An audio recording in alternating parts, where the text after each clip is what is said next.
Hey friends and fam, this is Simply Rob Vassilarakis, spokesmodel for the 2024 HIV Stops With Me campaign, coming to you from Washington Heights and Uptown Manhattan with the March 2024 question of the month. Is there a woman or a girl who has advocated for you, inspired you, or supported you in your HIV journey? If so, take this opportunity to honor her. The woman that I'm choosing to honor for the question of the month is Caridad de la Luz, aka La Bruja, whom I met in 2001, about 8 years into having been diagnosed HIV positive.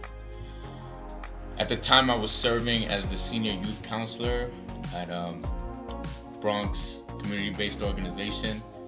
We partnered with several different high schools throughout the Bronx, and so many of their students would come to me after school, my coworker and I, and we would teach them about HIV 101 and prevention, HIV education, and we would then create these programs, which we would take to the different high schools that they were from, and we would do these performances with a HIV education prevention message. So it was around this time that I met Gotti. Gotti is a Bronx-born, multifaceted artist. However, I met her as a spoken word poet. And it was after meeting her that she invited me and a bunch of my students to come and see her perform her one-woman show, Boogie Woogie Boulevard. And it was after experiencing Gotti in this show that several of us, my students and myself, were inspired to go home and put pen to paper for the first time to write our first poems. And to make a long story short, she really influenced. She changed the whole direction of those programs that we would offer, and also my life. She sparked my spoken word journey as a spoken word artist known in certain circles as Simply Rob. So I have deemed Gotti as my poetry mother. Anyway, fast forward, to make a long story short, it was several years after meeting Gotti that I finally found the nerve to write my first piece about, being someone living with HIV, which I entitled 7 Years, because when I was first diagnosed, I was told that I had a good 7 years, and I sat on it for some time. I didn't share it with anyone, but I had it in my book, and my book went with me everywhere I went. And I remember I was in Gotti's car. I'm not sure where we were coming from or going to, but we were having a conversation in the car, and I was like, can I read something to you?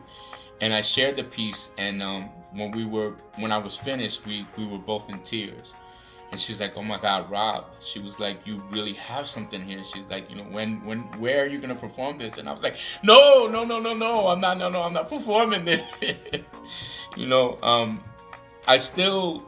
was still a lot of turmoil inside of me around my HIV status. And, at that point I was still, most of the people in my life didn't know about my HIV status.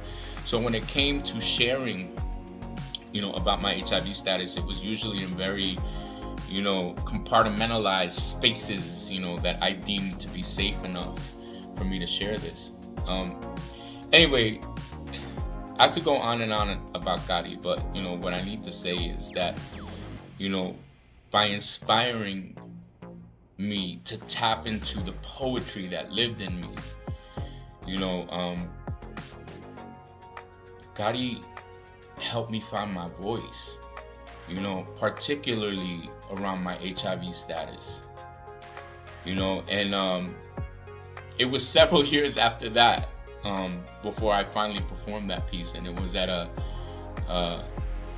World AIDS Day event in Yonkers that Gotti was also performing at, that I actually read that piece for the first time. And today it's one of the pieces that I'm most known for in those circles.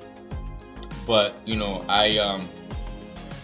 today, fast forward to today, Gotti continues to inspire me in so many ways. She has received many well-deserved accolades as an artist, as someone from the community who was a stand for the community. And now she serves as the executive director of the Nuyorican Poets Cafe, and I'm so proud of her. Cari, I love you. I adore you. Brujita de mi corazón. Thank you. I'm forever grateful for you. And I love you. I love you so much. And I honor you today. All of you. All of the woman that you are. The executive director, the poet, the mother, the daughter, the Bronxite, la Puertorriqueña, la guerrera, all of what you are. I am because you are. Te adoro.